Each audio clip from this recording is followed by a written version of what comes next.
It was a room not more than 8 feet wide, very long, with the floor, walls, and ceiling of the same narrow, unpainted pine boards. The flooring was worn ragged, and the ceiling was warped into waves. Across the room, a wide plank with a trap door at one end served as a counter, and now it was littered with yellow telegraph blanks, and others, crumpled up, were scattered about Connor's feet. No sooner had the screen door squeaked behind him and shut him fairly into the place than the staccato rattling of the sounder multiplied and seemed to chatter from the wall behind him.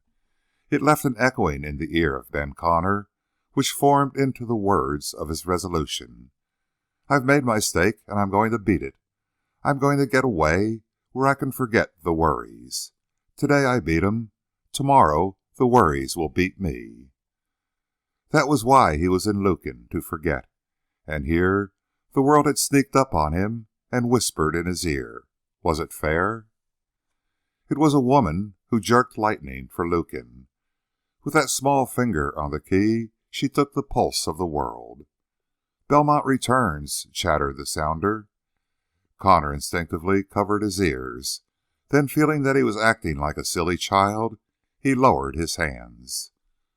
Another idea had come to him, that this was fate, luck, his luck. Why not take another chance? He wavered a moment, fighting the temptation and gloomily studying the back of the operator. The cheapness of her white cotton dress fairly shouted at him. Also, her hair straggled somewhat about the nape of her neck. All this irritated Connor absurdly. "Fifth race," said the sounder. "Lady Beck first, Conqueror second."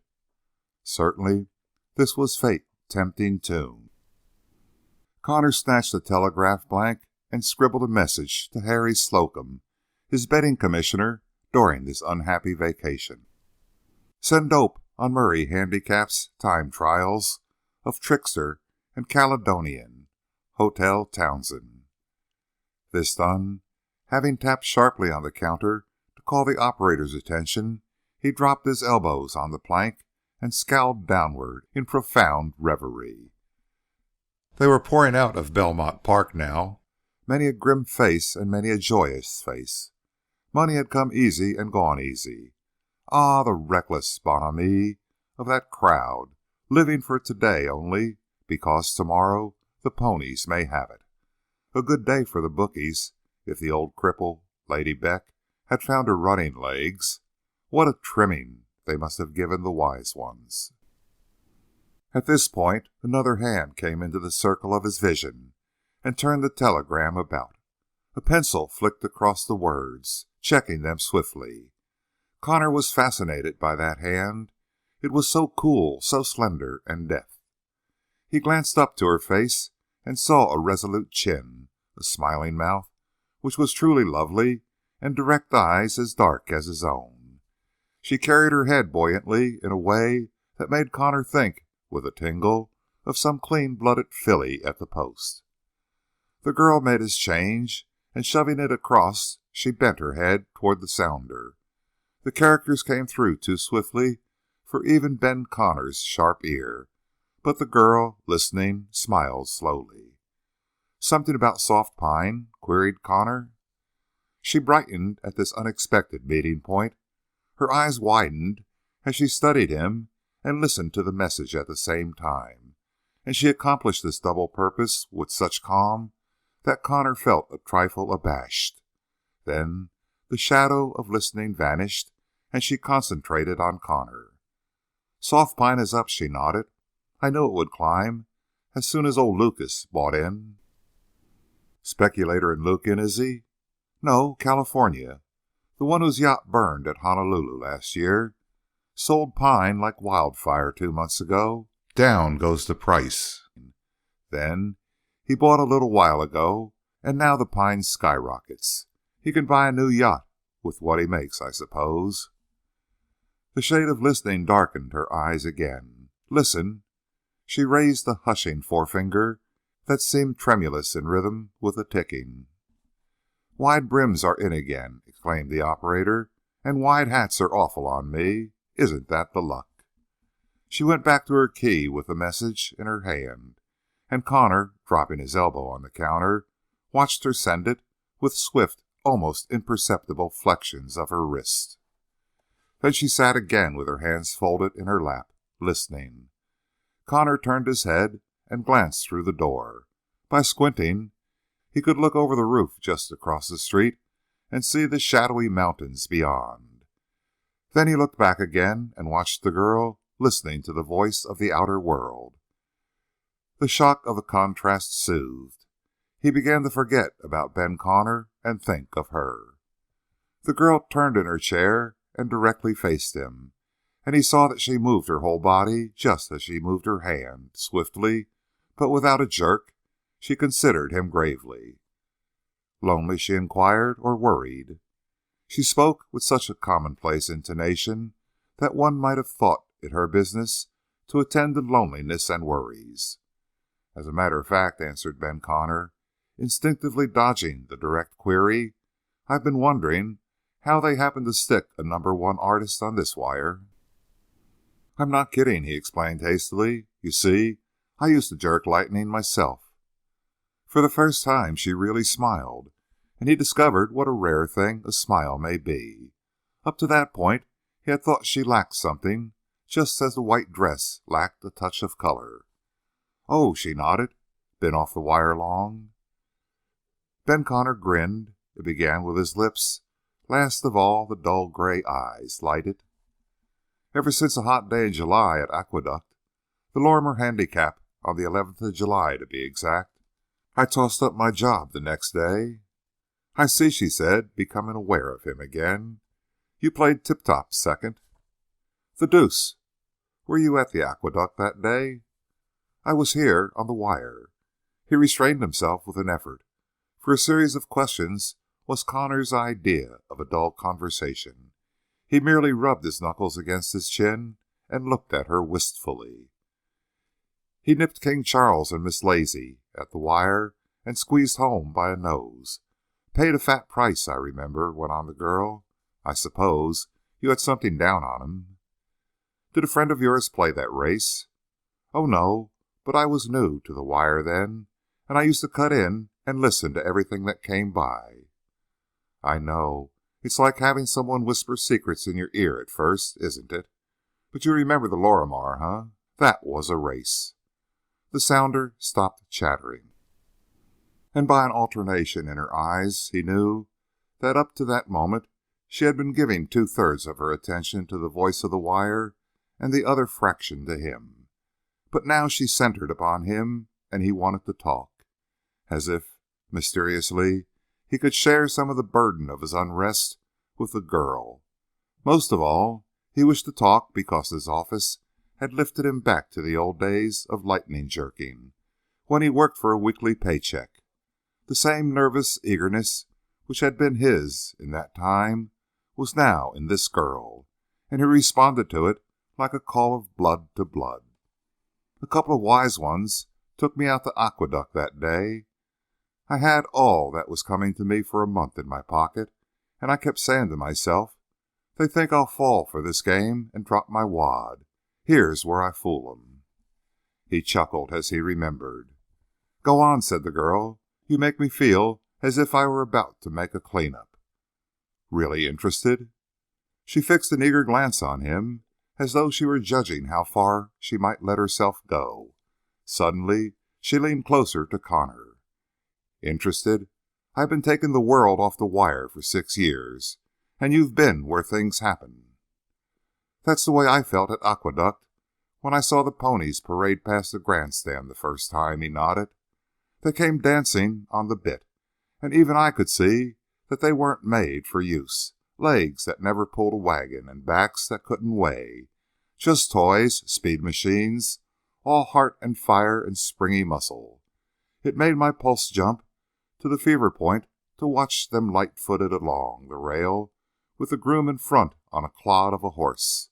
I felt that I lived the way that horse walked, down-headed, and I decided to change. He stopped short and locked his stubby fingers together, frowning at her so that the lines beside his mouth deepened. I seem to be telling you the story of my life, he said. Then he saw that she was studying him, not with idle curiosity, but rather as one turns the pages of an absorbing book, never knowing what the next moment will reveal or where the characters will be taken. You want to talk, I want to hear you, she said gravely. Go ahead. Besides, I don't chatter afterward. They paraded past the grandstand. Then what? Ben Connors sighed. I watched 4 races. The wise guys with me were betting $10 on every race and losing on red-hot tips. And every time I picked out the horse that looked good to me, that horse ran in the money. Then they came out for the Lorimar. One of my friends was betting on King Charles and the other on Miss Lazy. Both of them couldn't win, and the chance was that neither of them would. So I looked over the line as it went by the stand. King Charles was a little chestnut, one of those long fellows that stretched like rubber when they commence running. Miss Lazy was a gangling bay. Yes, they were both good horses, but I looked over the rest, and pretty soon I saw a rangy chestnut with a white foreleg and a midget of a boy up in the saddle. Number 7, Tip-Top second, said the wise guy on my right when I asked him. A lame one. Come to look at him again, he was doing a catch step with his front feet, but I had an idea that when he got going, he'd forget all about that catch and run like the wind. Understand? Just a hunch, said the girl. Yes. She stepped closer to the counter and leaned across it. Her eyes were bright.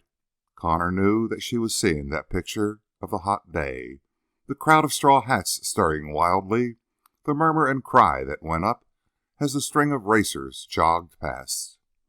They went to the post, said Connor, and I got down my bet. $100, my whole wad, on Tip-Top second. The bookie looked just once at me, and I'll never forget how his eyebrows went together. I went back to my seat. You were shaking all over, I guess, suggested the girl, and her hands were quivering. I was not, said Ben Connor.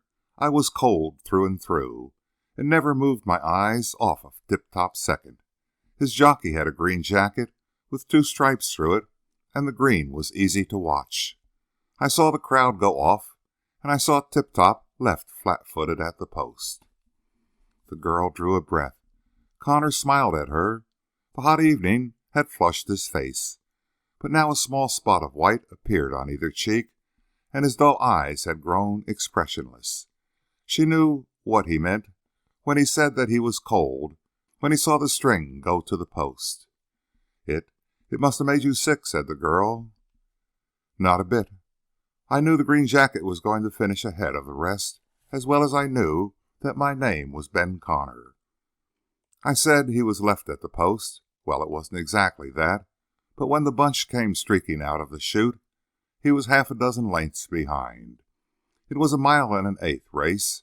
They went down the back stretch, 8 horses all bunched together, and the green jacket drifting that 6 lengths to the rear. The wise guys turned and grinned at me. They forgot all about me and began to yell for King Charles and Miss Lazy. The bunch were going round the turn, and the 2 favorites were fighting it out together. But I had an eye for the green jacket, and halfway around the turn I saw him move up. The girl sighed. No, Connor continued, he hadn't won the race yet, and he never should have won it at all. But King Charles was carrying 138 pounds, and Miss Lazy 133, while Tip-Top second came in as a flyweight, 87 pounds. No horse in the world could give that much to him when he was right, but who guessed that then? They swung around the turn and hit the stretch. Tip-Top took the curve like a cart horse. Then the bunch straightened out, with King Charles and Miss Lazy fighting each other in front, and the rest streaking out behind like the tail of a flag. They did that first mile in 1:38, but they broke their hearts doing it with that weight up. They had an 1/8 to go, one little measly furlong, with Tip-Top in the ruck, and the crowd screaming for King Charles and Miss Lazy. But just exactly at the mile post, the leaders flattened. I didn't know it, but the man in front of me dropped his glasses and his head. Blown, he said, and that was all. It seemed to me that the two in front were running as strongly as ever, but Tip Top was running better. He came streaking, with the boy flattening out along his neck and the whip going up and down. But I didn't stir. I couldn't. My blood was turned to ice water. Tip Top walked by the ruck and got his nose on the hip of King Charles. Somebody was yelling behind me in a squeaky voice. There's something wrong. There's something wrong. There was, too, and it was that 87 pounds that a fool handicapper had put on Tip Top. At the 16th, Miss Lazy threw up her head like a swimmer going down and dropped back, and Tip Top was on the King's shoulder. 50 yards to the finish, 25, then the King staggered as if he had been hit between the ears, and Tip Top jumped out to win by a neck. There was one big breath of silence in the grandstand, then a groan. I turned my head and saw the two wise guys looking at me with sick grins. Afterward, I collected $2,000 from a sicker-looking bookie. He paused and smiled at the girl. That was the 11th of July, first real day of my life. She gathered her mind out of that scene. You stepped out of a telegraph office with your finger on the key all day, every day, and you jumped into $2,000? After she had stopped speaking, her thoughts went on, written in her eyes. You'd like to try it, huh? Said Ben Connor. Haven't you had years of happiness out of it? He looked at her with a grimace. Happiness, he echoed. Happiness? She stepped back so that she put his deeply marked face in a better light. You're a queer one for a winner. Sure, the turf is crowded with queer ones like me. Winners, all of 'em? His eye had been gradually brightening while he talked to her. He felt that the girl rang true, as men ring true, yet there was nothing masculine about her. You've heard racing called the sport of kings. That's because only kings can afford to follow the ponies. Kings in Wall Street. But a fellow can't squeeze in without capital. I made a go of it for a while. Pretty soon, we all go smash. Sooner or later, I'll do what everybody else does, put up my cash on a sure thing, and see my money go up in smoke. Then why don't you pull out with what you have? Why does the earth keep running around the sun? Because there's a pull. Once you follow the ponies, you'll keep on following 'em. No hope for it. Oh, I've seen the boys come up one after another, make their killings, hit a streak of bad luck, plunge, and then watch their sure thing throw up its tail in the stretch and fade into the ruck. He was growing excited as he talked. He was beginning to realize that he must make his break from the turf now or never. And he spoke more to himself than to the girl. We all hang on. We play the game till it breaks us, and still we stay with it. Here I am, 2,000 miles away from the tracks, and sending for dope to make a play. Can you beat that? Well, so long. He turned away gloomily. Good night, Mr. Connor. He turned sharply. Where'd you get that name? He asked, with a trace of suspicion. Off the telegram. He nodded, but said, I've an idea I've been chattering too much. My name is Ruth Manning, answered the girl. I don't think you've said too much. He kept his eyes steadily on her while he shook hands. I'm glad to know someone in Lukin, said Connor. Good night again.